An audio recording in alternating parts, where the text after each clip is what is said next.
This episode of The Great War is sponsored by CuriosityStream.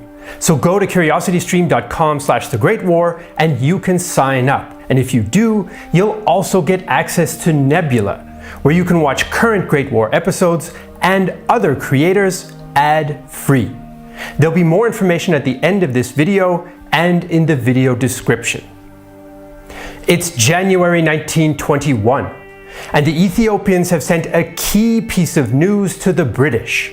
Sayyid Mohammed Abdullah Hassan, the leader of the Somali dervish movement that has fought Britain, Italy, and Ethiopia for 20 years, is dead.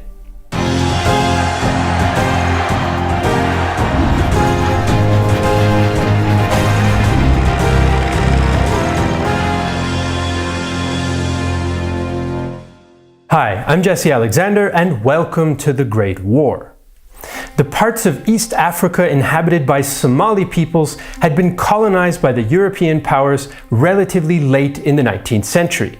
By the 1890s, the region was loosely divided between the British, the French, and the Italians. This foreign presence led to a resistance movement and a religious revival led by Sayyid Mohammed Abdullah Hassan, which fought a bitter campaign against the British, the Italians, and their Somali allies for 20 years.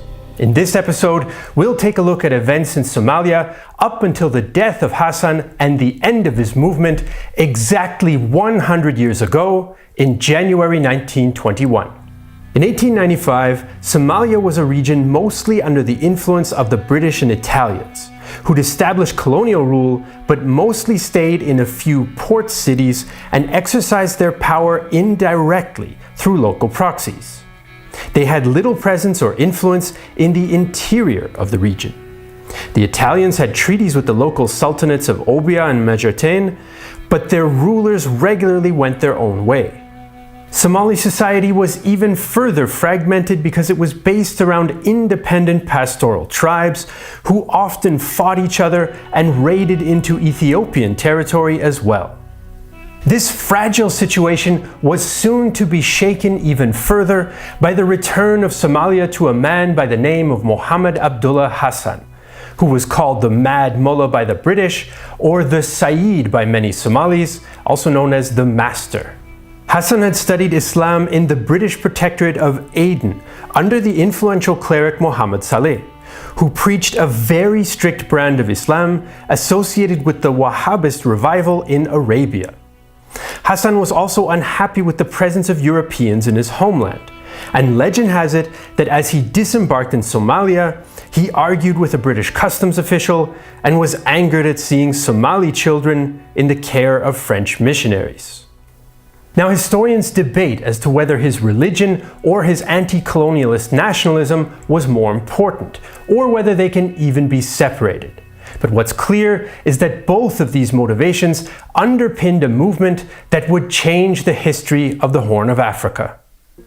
Hassan opened a school in 1895 in Berbera, but soon moved to the interior, where he began to attract followers because of his charismatic preaching against materialism, heresy, and non-Muslim foreigners. By 1899, he had about 3,000 followers, who became known as dervishes. Soon after, he declared jihad against those Somalis he viewed as heretics, and also against the European powers. In the years that followed, his forces waged a determined guerrilla campaign against other Somali tribes, the Italians, the Ethiopians, and the British. The British responded by sending expeditionary forces against the dervishes, but even though they did manage to defeat Hassan's forces on some occasions, he simply retreated to the Nugal region in the interior, and they could not stamp out the movement. There were some major engagements in this conflict, with British newspapers reporting up to 1,200 dervish dead in a single battle in 1904. The Italians, on the other hand, were much more cautious. A naval officer expressed his doubts about the British approach. "I wish that I were mistaken, but I fear that the expedition will end in a fiasco. The Mad Mullah will become a myth for the British, who will never come across him, and a serious worry for the Italian administration and our sphere of influence. He would eventually be proven right, but for the moment, diplomacy was able to put a stop to the fighting. In 1905, the Italians signed a treaty with the Mullah, to which the British also agreed. The treaty created a territory of Nugal under Hassan's control. This new protectorate was also a convenient buffer state between the sultanates of Obbia and Majaten, which were both Italian clients, but were also in conflict with each other. So by 1905, the Islamic anti-colonial dervish movement under Mullah Hassan had taken root in the Nugal region. And Hassan now set about trying to build a new state, the likes of which Somalia had never seen before. Hassan's dervish state had a structure and an ideology that were unique in Somali practice up until that time. The mullah was the unquestioned head of the state, but he did have a council of trusted ministers as well. Next in the hierarchy came his bodyguards, followed by the units of the regular army. The mass of his followers, sometimes consisting of whole tribes, changed as his fortunes waxed and waned. Somali historian Abdi Sheikh Abdi has characterized the dervish state like this. The mullah's organization had all the trappings of a theocratic or even martial state. Hassan's brand of Islamic teachings was one part of the ideological glue that held the dervish state together, but it was something new in Somali society. Traditionally, most Somalis had practiced a much less stricter form of Islam and had a relatively egalitarian culture, for men at least, which allowed most to speak their minds openly, and they had no particular unifying ideology. In the mullah's state, however, his word was law, and all the followers had to swear loyalty to both him and his teacher Saleh. Justice was harsh, including extensive use of the death penalty. British colonial administrator Douglas Jardine recorded his view of the mullah's state.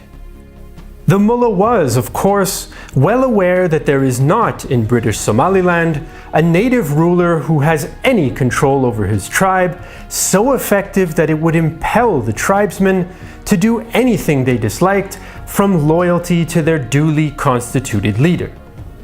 This is why he cut offending throats and slew innocent women and children. Hassan didn't just try to coerce his followers though, he also tried to persuade them. He appealed to anti-foreign sentiment and religion across tribal lines, which was quite a rare thing in Somali history. Although it is true that the Darod, Dulbuhanta and Bakeri tribes were overrepresented in the dervish movement. Hassan made this pan-tribalism explicit.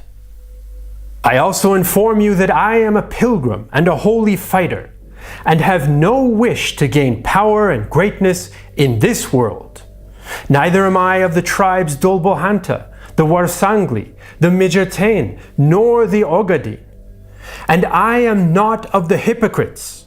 I am a dervish, hoping for God's mercy and consent and forgiveness and guidance. And I desire that all the country and the Muslims may be victorious by God's grace. Another reason for Hassan's popularity was that for a time he was able to provide some structure and some degree of security in the face of the anarchy that was plaguing much of the region. About 1/3 of the Somali population in the interior died during the chaos, and some judged they'd be better off inside the mullah's camp than in the maelstrom of tribal and colonial fighting around it. During the less unstable years of his reign, the dervish state was able to capture large flocks of livestock from other Somali tribes and also make some improvements to local infrastructure. After Hassan's eventual defeat, British Major H. Rain recalled the impressions of one of his men upon entering a dervish settlement. He was impressed by the strength of the place, the excellent buildings, and the general sanitary arrangements. A dam had been built across the stream, and an excellent garden had been laid. There was no doubt that the mullah was a thoroughly capable man. So in just a few years, the dervish state became a force to be reckoned with, even though it was in a constant state of flux due to violence and instability. But the peace of 1905 would not last for long. Starting in 1908, the situation began to deteriorate. There was extensive intertribal raiding, and there were tensions even within the mullah's own camp. He fell out with his former friend and advisor, who then traveled to Aden and denounced him to his former teacher Saleh, who then wrote a letter to Hassan condemning him. I have before my eyes the news that you and your people have got into bad ways and no longer respect the Sharia. Of this I have proof, for you and your people raid and rob and enjoy the women and wives of those men whom you kill and whose goods you take for your own. I do not approve of this, for it is against the law and the word of our holy Prophet Muhammad. This conflict actually caused some of the dervishes to revolt, but Hassan prevailed. And even at this stage, he still had about 5,000 infantry and 3,000 cavalry under his command. His forces broke the agreement with the Italians and attacked the Sultanate of Mijetin.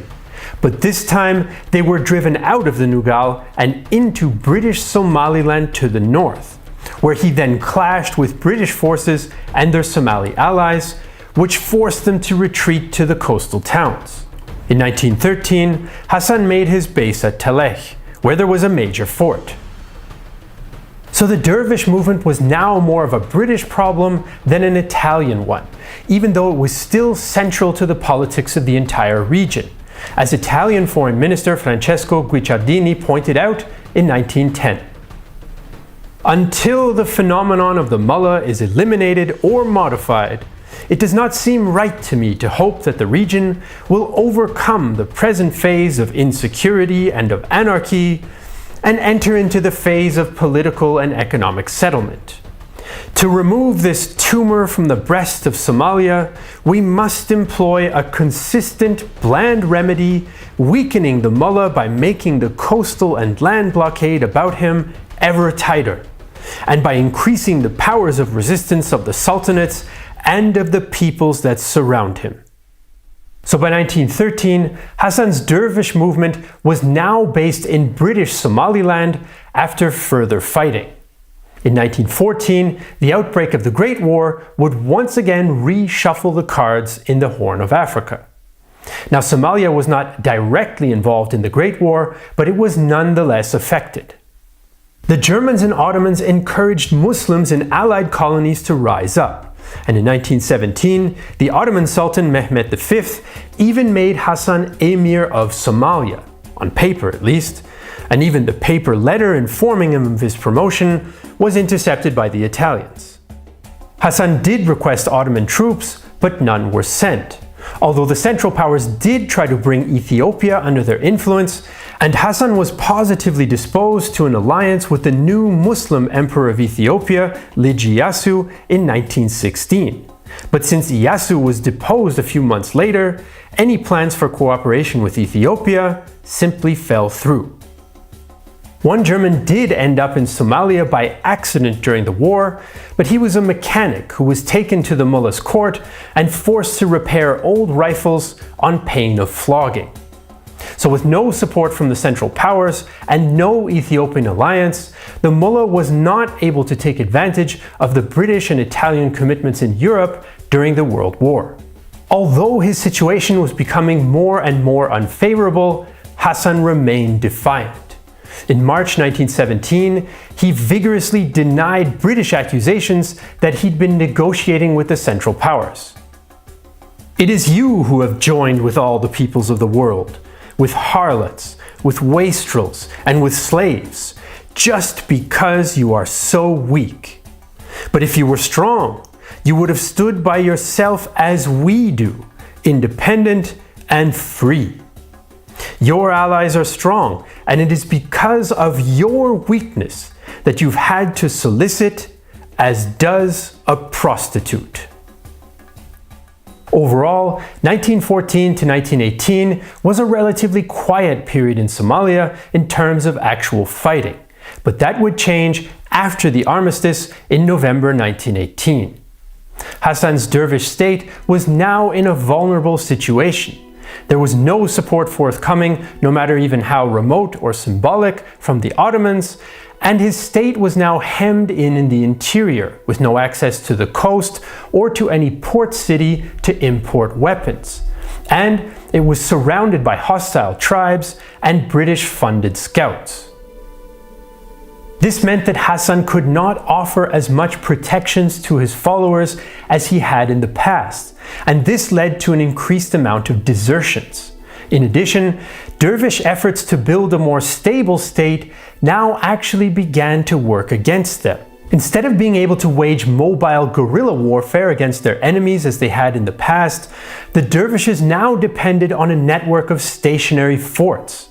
And the limited territory they controlled meant that they did not have the space to outmaneuver the slower British columns. With the end of the Great War in Europe, Britain was now free to turn its attention to its colonies, and it was still worried about unrest among its Muslim subjects, and so an influential preacher like Hassan would simply have to go.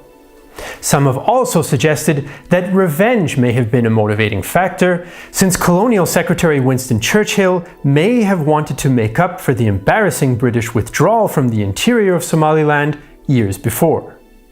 As early as December 1918, the British began to draw up plans for an attack, and British Major A.B. Russell had high hopes for the role of air power in the coming campaign.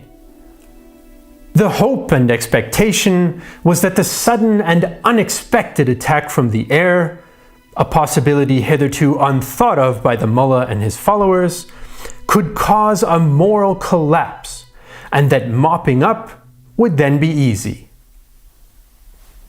At least one Somali historian has argued that the campaign was launched at least partly to test out the effects of air power in colonial war. But it was fall 1919 by the time the British cabinet actually approved the offensive. A group of about 150 Royal Air Force officers entered the colony posing as geologists looking for oil, but they were really there to scout locations where emergency airfields could be built for the so-called Z-Force. The dozen or so aircraft were brought to Somalia on the aircraft carrier HMS Ark Royal, and joined the British strike force consisting of 1,500 Somali tribesmen, 850 men of the King's African Rifles, 440 Indian troops, and about 1,000 Egyptian camels. The British launched their offensive on January 21st, 1920. They'd received reports that the mullah was at the fort near Medishe, and that is where the first clashes took place. According to some accounts, the very first bomb dropped by the RAF exploded near Hassan and killed his uncle, which caused him to decide to retreat. Jardine assumed that the Somalis had no prior knowledge of the existence of aircraft, and that the mullah's advisors had been too afraid to tell him the truth once they'd figured out what the strange new machines actually were. The dervishes were as unaware of the termination of the Great War as they were of the existence of aviation. Some advisors, with the Oriental's native penchant for flattery, suggested that they were the chariots of Allah, come to take the mullah up to heaven. And Hassan himself was said to have blamed the aircraft for his defeat in song. Because of the furious thunder and lightning they generated, the sky could not be told from the earth. The English have brought with them flying monsters from Aden. Under these trying circumstances, what else was a person to do but to make a run for his life? The British Camel Corps pursued the dervish forces at a furious pace. Medishe and Jidbali were taken, and the British and their Somali allies stopped to rest at Houdin on February 2nd.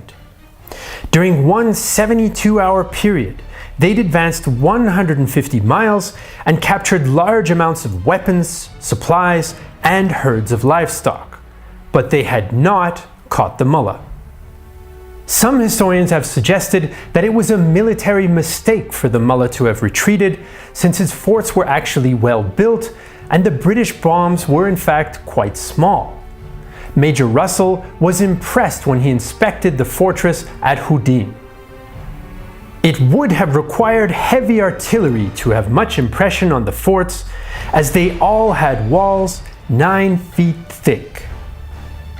And when the British took some of the abandoned forts, they destroyed them to prevent further use. The main fort and the dervish capital of Taleh was taken in early February, and the campaign was over by February 24th. By this point, the mullah and his followers had retreated to Shineleh in eastern Ogaden, but were harassed by British-friendly tribes and the RAF along the way. One prominent Somali who'd fought against Hassan, Ali Dukh, expressed his joy at the fall of the mullah.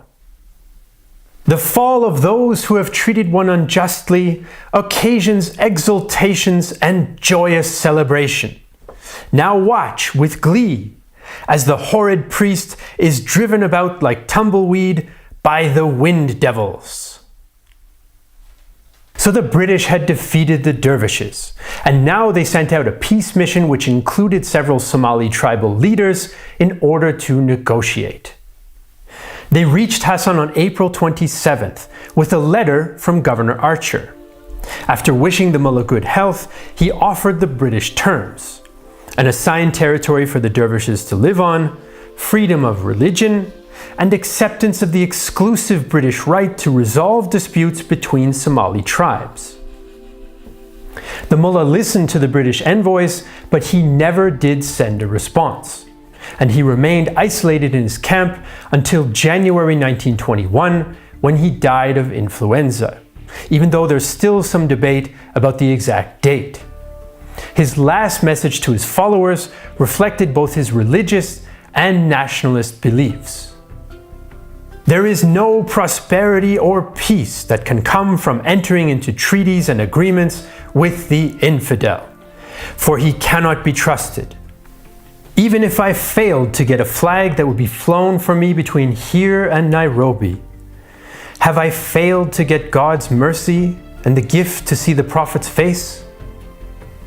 His supporters divided the remaining herds of livestock and mostly returned to their tribes. Mullah Hassan's dervish movement was one of the most significant of its kind in the history of colonial Africa. Part Islamic revival, part Somali nationalism, it was central to the politics of the Horn of Africa for 20 years. Although his movement ended with his death, Mullah Hassan has gone down as a major figure in Somali history.